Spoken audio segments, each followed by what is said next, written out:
Hello, my name's Vince Cobley from the Land Rover Owner Adventure Club. Most people never go off-road driving because they think they could damage their vehicle or they think it's too difficult. At Land Rover Owner magazine, we try our best to assist our readers in every possible way when it comes to off-road driving. In this film, we're going to try and demonstrate to you the techniques and skills required to ensure that your off-road driving be safe and adventurous. We're going to start with the two basic four-wheel drive systems. This is how it all started, a series Land Rover.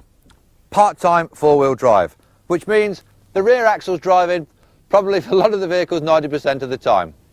It has the capability to push a lever which will transfer via the transfer box in the gearbox. 50% of the drive will come to the front axle, which means we now have an even 50-50 split. 50% of the drive is on the back axle, the other 50% is on the front axle. This, however, is its modern day equivalent, the Land Rover 90 Defender, permanent four-wheel drive. You don't have to think when to select the front axle, it's already selected for you. To understand the technicalities of this one, however, we're going to be coming back to this vehicle a little bit later. So, when do we use four-wheel drive? For most people, as I said before, we're driving down the road in rear-wheel drive only.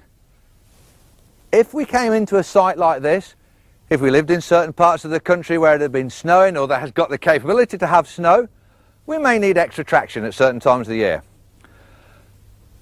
But it's not really rough terrain.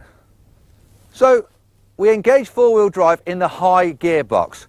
As I said before, it transfers 50% of the drive to the front axle, but it does not change the overall gear ratios.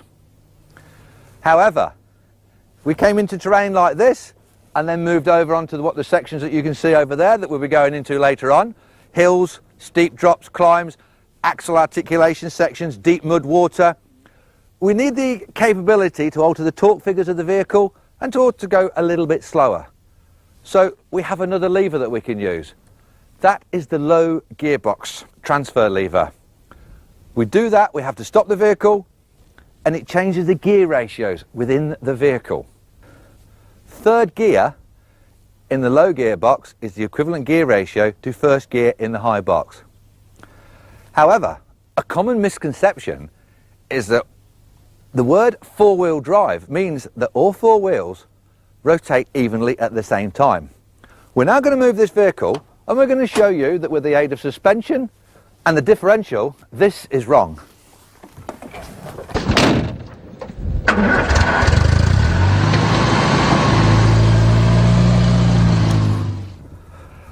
Okay, now we've repositioned the Land Rover, let's try and show you what a differential does. This is the wheel. The wheel is attached to the axle. The axle has a differential, which is a load of gears really inside the axle. They distribute the drive left and right via the half shafts, but their main objective is to allow one wheel on an axle to rotate faster than the other.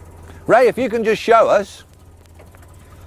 As you can see now, we're in part-time four-wheel drive.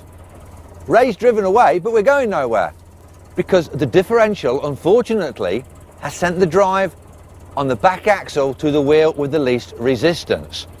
If you can see, the far side wheel isn't rotating at all. It's stopped. We have got a one-wheel drive. Okay, Ray, now what we're going to show, we're going to put it into four-wheel drive.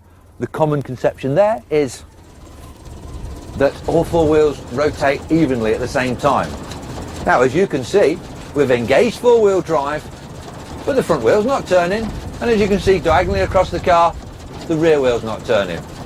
We've in fact only got a two-wheel drive car, but it's the two wheels with the least resistance.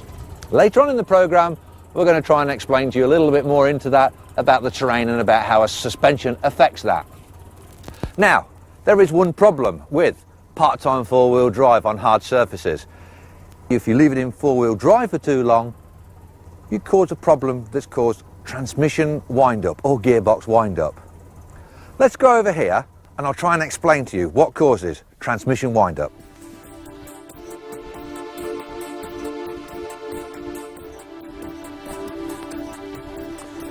Okay, as you can see in this conveniently muddy area, we just brought a vehicle through here and turned it on full lock. And as you can see, we've got four wheel marks. 1, 2, 3, 4. These are the wheels on the right hand side of the vehicle, the off side. These two over here are the wheels on the inside. This is the front wheel, this is the rear wheel. Front wheel, rear wheel. So as you can see, even the two wheels on the same side of the car are travelling in a different radius. But you can also see by the 4 wheel marks, these are the 2 front wheels, these are the 2 rear wheels, that the actual wheels on the back axle are actually turning a shorter corner.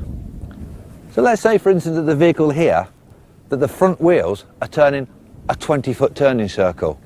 The back wheels, however, are doing an 18-foot turning circle, which in reality means that the gearbox should be sending out the front prop shaft rotated at 100 revolutions, but the back one really needs to go out at 80 revolutions. But it can't do that. It's trying to distribute it out evenly.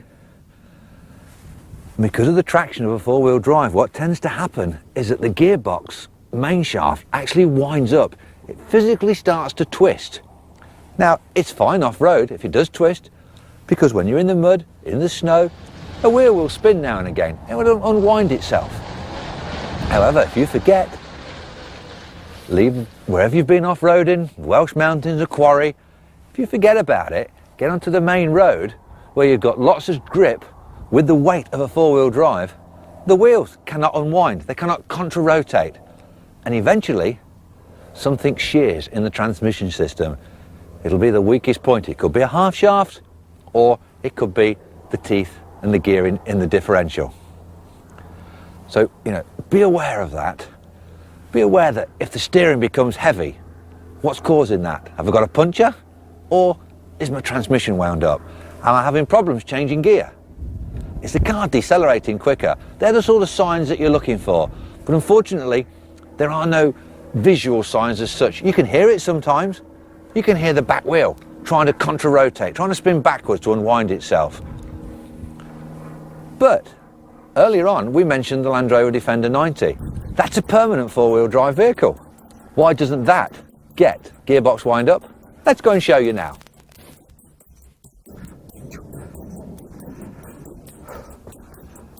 Here we are back at the Land Rover Defender, the successor to the series Land Rover, permanent 4-wheel drive, which means the front and the back axles are permanently driven, as opposed to the series Land Rover, which only has rear-wheel drive and you have to select front-wheel drive. So if both axles are driving, why doesn't it get transmission or gearbox wind-up? It's because built into the gearbox of this model is another differential. And the differential in the gearbox works exactly the same ways as the differential on the axle. Whereas the differential on the axle distributes the drive left and right, the gearbox differential distributes the drive front and back. It allows the vehicle to turn without the shafts in the gearbox winding up. Let's try and just show you how that works. Okay, Edward, if you could just start the car, please. As you can see, we've only got 1-wheel drive. So what's happening there? Go back to the middle again. Now, what's actually happened is that the centre differential sent the drive to the axle on the vehicle with the least resistance. In this case, it's the rear axle. Then the differential on that axle has sent the drive to the wheel with the least resistance, giving us 1-wheel drive. How do we overcome that? Simple. These cars have a high and low gear lever. The high and low gear lever can be selected on the move. You simply push the lever across to the left and it locks the centre differential. That is all it does. It's a bit of a misconception because some people think it locks it all up. It doesn't. It locks the centre differential up. It automatically distributes the drive and gives you 50% drive at the front and at the back. Ed, if you'd just like to show us that, please. Just put the gear lever across to the left, it's distributed out. As you can see now, we are back in the same mode as the series Land Rover. 1 wheel on each axle, the wheel with the least resistance. And that is the best we get with this model of vehicle. But progress. We now have come to the point where we've got rid of the part-time four-wheel drive, where we have to think about putting into four-wheel drive. They gave us permanent four-wheel drive. But people still have to think and know when to put that diff lock in. However, the new breed of vehicle has a viscous coupling gearbox. Let's try and show you how that works, because that does the thinking for you. Thanks, Ed, if you can change the vehicles.